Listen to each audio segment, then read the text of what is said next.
Hey, this is Keith with How to Build Your Own Home, and we're here at a job here up in the mountains. Actually, a very beautiful area. You can see the mountains there behind me. I love mountain builds.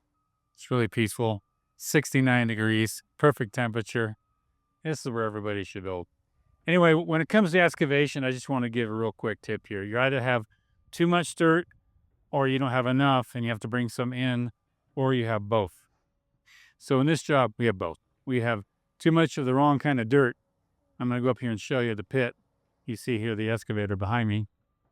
He's actually putting in some clean structural fill.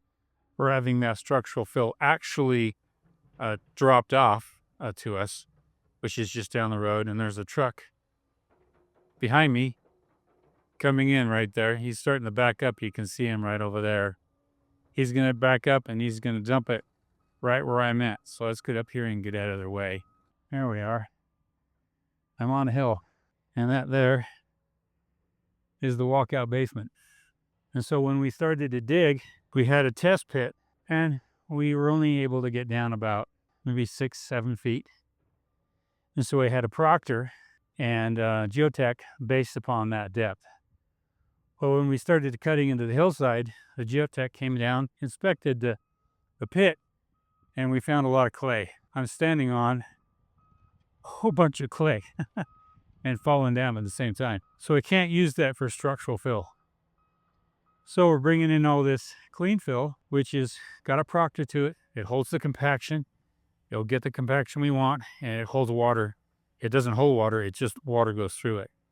And so it's not going to swell. Clay has the capacity to swell or contract, swell and contract, and that can do a number on your builds. So we found that really, really deep. So I kind of factored for it. The budget allowed is able to handle this. So we're bringing in 4 feet of fill down here into this pit. And we're going to bring it up to grade, which is right there. That's about 4 feet up. We'll bring it up to grade and we're good. So then what do I do with all this extra dirt? I'm literally standing on 10 feet of extra fill. Well, we're going to create kind of a circle drive back here. But we're going to try to do a full wraparound drive. I don't know if you can see it down that way and through the forests, etc. We were going to do a wraparound drive, but the clients had a better idea. And they would really like to be able to turn around up here.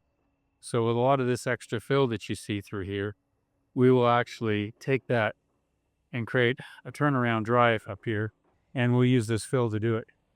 And their property just pretty much goes all the way into the ravine. So we'll be able to utilize a lot of that dirt. When you do builds like this where you've got 2+ acres, if you can keep the dirt on property and utilize it for extra drives and a roadway and stuff like that, all the better. Because hauling it off gets to be costly. Now we got this clean fill just down the road. It's like a volcanic rock. It compacts really, really well. We got a proctor. Geotech says, okay. So this is a little more affordable than going clear into town and bringing up a structural fill. So always find the pit closest to you. You'll get a better price. And one of the first 2 loads came with some extra boulders in there. And they said, hey, can you filter this a little better? And I said, no problem, we'll filter it better. And they're filtering it better. Have a little demand on the fill that you can put in your basement or underneath your home. If you think like it could be better or less boulders in it, you want a nice even structural fill on there, just say, hey, can we filter this a little better? Push back on that and demand the best that you can get. Anyway, I'm going to watch these guys here. This is the Pine Valley North build. It's just the other job we did was across the way, over that way, and now we've got this other one.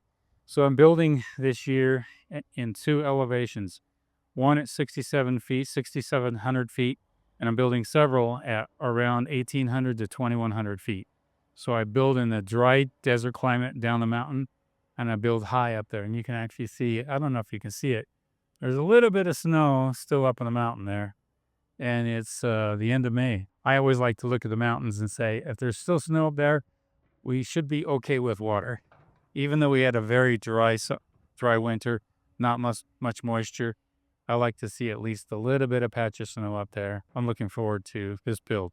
Again, sometimes you have excavation that's hauling it in, and You have excess.